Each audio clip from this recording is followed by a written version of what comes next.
Hello students, আজকের ক্লাসে আমরা ওয়ান ওয়ার্ড সাবস্টিটিউশন যেটা আমরা অলরেডি স্টার্ট করেছিলাম এ বেসড তার পরবর্তী পার্ট নিয়ে আলোচনা করছি। প্রথম যে উদাহরণ আছে belonging to the past. Belonging to the past মানে কি? অতীতের সাথে রিলেটেড যে ম্যাটারগুলো সেগুলোকে কি বলা হয়? অ্যানসিয়েন্ট। ঠিক আছে, অতীতের সাথে রিলেটেড মানে প্রাচীন, সেটাকে আমরা কি বলি? Ancient.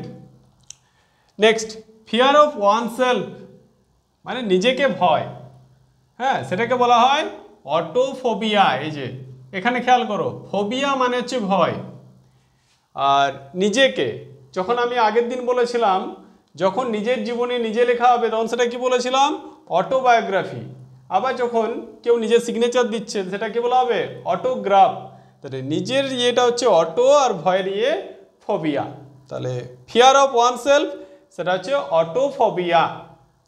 Next, fear of high places মানে উঁচু জায়গাকে যারা ভয় পায় সেটাকে বলা হচ্ছে অ্যাক্রোফোবিয়া। কি বললাম? অ্যাক্রোফোবিয়া। ঠিক আছে, তাহলে high places, fear of high places সেটা হবে acrophobia. Next, fear of air সেটা হচ্ছে অ্যারোফোবিয়া। কি বললাম? অ্যারোফোবিয়া। আমি এই রিলেটেড যেগুলো এ দিয়ে নয় কিন্তু ফিয়ার রিলেটেড কয়েকটা আরও দিয়েছি, যেগুলো হচ্ছে ফিয়ার অফ ওয়াটার। এগুলো কিন্তু খুব ইম্পর্ট্যান্ট। এগুলো যে কোনো পরীক্ষায় মানে সেটা আমাদের পুলিশের হতে পারে, পিএসসির হতে পারে, বা আমাদের প্রাইমারি টেটের যে এক্সাম সেখানেও কিন্তু এগুলো আসতে পারে, বা জিএনএম বা জেনপার যে অ্যাডমিশন টেস্ট হয় যেটা তার মতো ইংলিশের এগুলো আসতে পারে। তো fear of water hydrophobia, fear of animals zoophobia. এদের অ্যানিম্যালস জু আর ফোবিয়া। হাইড্রো মিনস ওয়াটার, তাহলে এটা থেকে এসছে phobia, hydrophobia. Fear of water hydrophobia. Next, fear of being confined to a small place. এটাও কিন্তু খুব ইম্পর্ট্যান্ট, মানে কোনো একটা ছোট জায়গায় বন্দি হয়ে যাওয়ার ভয়, সেটাকে বলা হয় ক্লাস্ট্রোফোবিয়া। কি বললাম? ক্লাস্ট্রোফোবিয়া। মনে থাকে যেন এগুলো। নেক্সট, আমি আরেকবার রিপিট করে নিচ্ছি। ফিয়ার অফ ওয়াটার কি বললাম? Hydrophobia. Fear of animals zoophobia. Fear of being confined to a small place claustrophobia. ঠিক আছে, fear of high places acrophobia. Fear of air aerophobia. Okay. Next, absence of government, যেখানে সরকারের অনুপস্থিত থাকে, কারণ সরকার থাকে না, সেটাকে বলা হয় অ্যানার্কি। ঠিক আছে, অ্যানার্কি। এই রিলেটেড আরেকটা মনে রাখতে হবে, government run by one person. যখন সরকারটা একজন পার্সনের দ্বারা চালিত হবে সেটাকে আমরা কি বলবো? অটোক্রেসি। এই যে বললাম একজন, তাহলে কি আসবে? অটোক্রেসি। বা এর একটা সিনোনিম ওয়ার্ড আছে, ডিক্টেটরশিপ। ঠিক আছে, তাই যখন একটা গভর্নমেন্ট কি হবে? রান বাই ওয়ান পারসন, তখন সেটাকে কি বলবো? অটোক্রেসি বা dictatorship. Next, loss of memory. কারো ক্ষেত্রে স্মৃতি হারিয়ে ফেলেছে, সেটাকে আমরা কি বলবো? অ্যামনেসিয়া। ঠিক আছে, লস অফ মেমোরি এটাকে বলা হয় amnesia.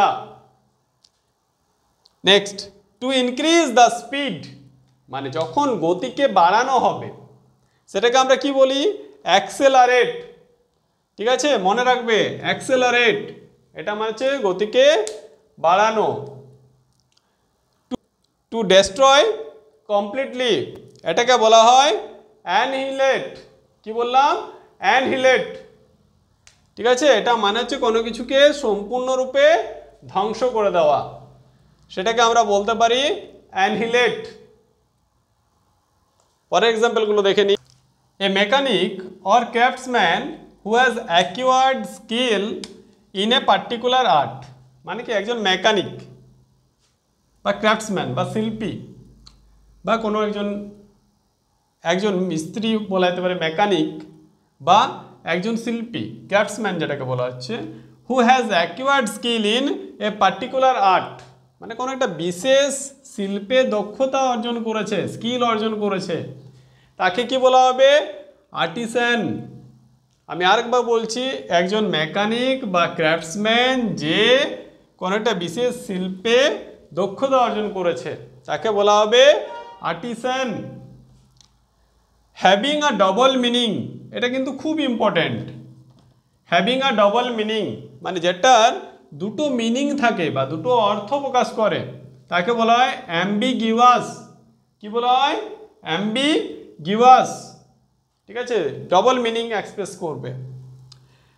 A short amusing story about some real person or event, মানে একটা ছোট্ট মজার গল্প কাদের সম্বন্ধে? সাম রিয়েল পারসন, কিছু যারা আসলে যে সমস্ত মানুষরা মানে কোনো বীরত্বের কাজ করেছে বা ফেমাস পারসন হতে পারে, বা ইভেন্ট সম্বন্ধে, সেটাকে আমরা কি বলি? অ্যানেকডোট। ওকে। Strong dislike between two person, dislike মানে কি? ঘৃণা। ঠিক আছে, তা স্ট্রং ডিসলাইক তীব্র ঘৃণা থাকবে কাদের মধ্যে? দুজন পার্সনের মধ্যে।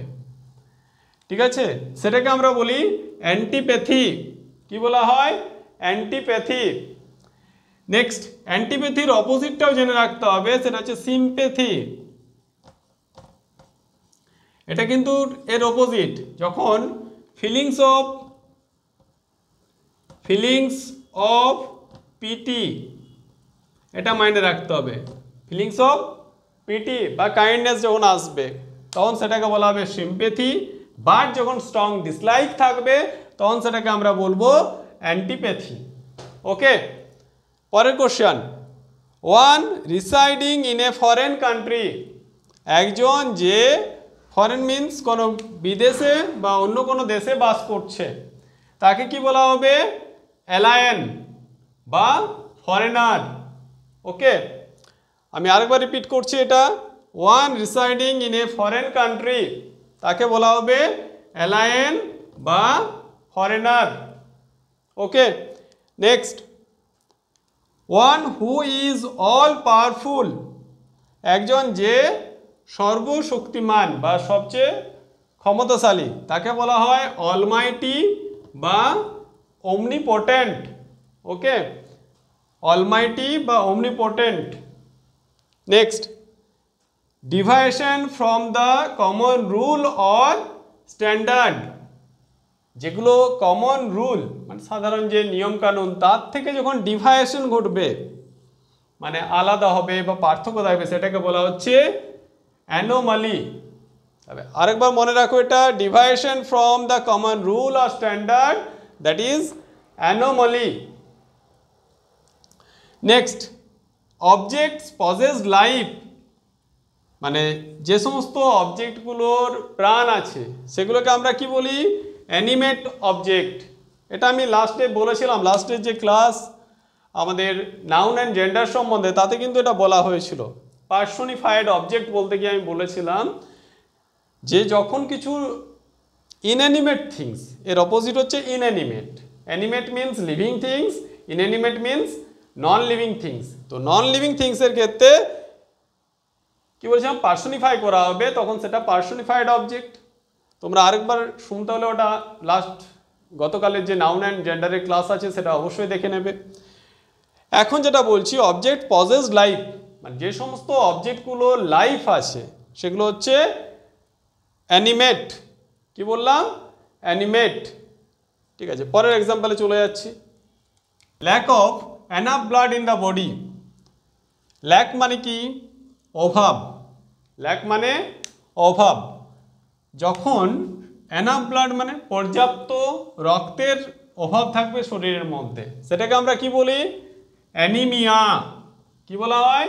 অ্যানিমিয়া। তাহলে দেহে পর্যাপ্ত রক্তের অভাব তাকে বলা হয় অ্যানিমিয়া। স্পেলিংটা মনে রাখবে, এটা স্পেলিং টেস্টও অনেক সময় দেয়। ঠিক আছে, anaemia. Repetition of the same letter, মানে যখন একই লেটারকে বারবার লেখা হবে, বারবার ব্যবহার করা হবে, তাকে বলা হচ্ছে অ্যালিটারেশন। ওকে, এটাও কিন্তু একটা ফিগার অফ স্পিচ। তোমরা যেমন ফিগার অফ স্পিচ সম্বন্ধে বলবো, যেমন লাস্ট ডে আমরা একটা আলোচনা করেছিলাম, ঠিক আছে, সেম এগুলো আরও বলা হবে, আরও অনেক ফিগার অফ স্পিচ আছে। Next, the original inhabitant of a country, মানে যে সমস্ত লোকেরা কোনো একটা পার্টিকুলার দেশের বা পার্টিকুলার অঞ্চলের অরিজিনাল বাসিন্দা, তাদেরকে বলা হবে অ্যাবঅরিজিনস। কি বলা হবে? অ্যাবঅরিজিনস। মনে রাখবে, এগুলো কিন্তু খুব ইম্পর্ট্যান্ট। এলিটারেশন এটা স্পেলিং টেস্টেও মাঝে মধ্যে দেয়। অ্যাবঅরিজিনস এটা বিভিন্ন এক্সামে এসছে। Next, yearly return of the date, কোনো একটা ডেটের মানে 1 বছর বাদ আবার প্রেজেন্ট হওয়া, সেটাকে বলা হচ্ছে অ্যানিভার্সারি। স্পেলিং খুব ইম্পর্ট্যান্ট, স্পেলিংয়ের জন্য কিন্তু ইম্পর্ট্যান্ট এটা। অ্যানিভার্সারি যেমন ম্যারেজ অ্যানিভার্সারি হতে পারে বা আদার্স হতে পারে, সেক্ষেত্রে আমাদের মনে রাখতে হবে। এ লিগাল রিটার্ন স্টেটমেন্ট খুব important. A legal return statement একটা আইনত যে স্টেটমেন্ট, লিখিত যে স্টেটমেন্ট, সেটাকে বলা হচ্ছে অ্যাফিডেভিট। তোমরা জানো সবাই যেটা কোর্টে অনেক সময় করতে হয়, যখন আমরা কোনো ডকুমেন্টস হারিয়ে ফেলি বা কোনো আদার্স নাম চেঞ্জ বা আদার্স সেম পার্সন, তার জন্য একটা লিগ্যাল রিটার্ন স্টেটমেন্ট দরকার, যেটাকে বলা হয় affidavit. Next, A set of instruments, মানে ইনস্ট্রুমেন্ট মানে কি? যন্ত্রপাতি। একটা যন্ত্রপাতির সেট, তাকে বলা হবে apparatus. Okay, helpful but not an essential part, মানে যেগুলো খুবই সাহায্যকারী কিন্তু এসেন্সিয়াল পার্ট না, মানে গুরুত্বপূর্ণ বা মেন পার্ট না, তাকে বলা হবে অ্যাসেসরি। ঠিক আছে, তাহলে যখন হেল্পফুল বা এসেন্সিয়াল পার্ট না কিন্তু তার সাথে হেল্পফুল, সেই পার্টকে হেল্প করবে, সেটা হচ্ছে অ্যাসেসরি। যেমন ইন্ডাস্ট্রির ক্ষেত্রে মেইন একটা ইন্ডাস্ট্রি রয়েছে, তার আশেপাশে আরও ছোটো ছোটো ইন্ডাস্ট্রি গড়ে উঠছে, তখন সেগুলোকে আমরা বলবো অ্যাসেসরি ইন্ডাস্ট্রি, যেগুলো মেইন ইন্ডাস্ট্রিকে ইনডাইরেক্টলি হেল্প করবে আর ডিরেক্টলিও হেল্প করতে পারে। ওকে, তাহলে তোমরা আমাদের ক্লাসকে রেগুলারলি দেখতে গেলে আমাদের ক্লাসকে অবশ্যই সাবস্ক্রাইব করে নাও। আমরা যত তাড়াতাড়ি সম্ভব তোমাদের সিলেবাসটাকে কমপ্লিট করার চেষ্টা করছি। অতএব ক্লাসগুলো ভালোভাবে দেখো এবং আমাদের চ্যানেলকে সাবস্ক্রাইব করে নাও।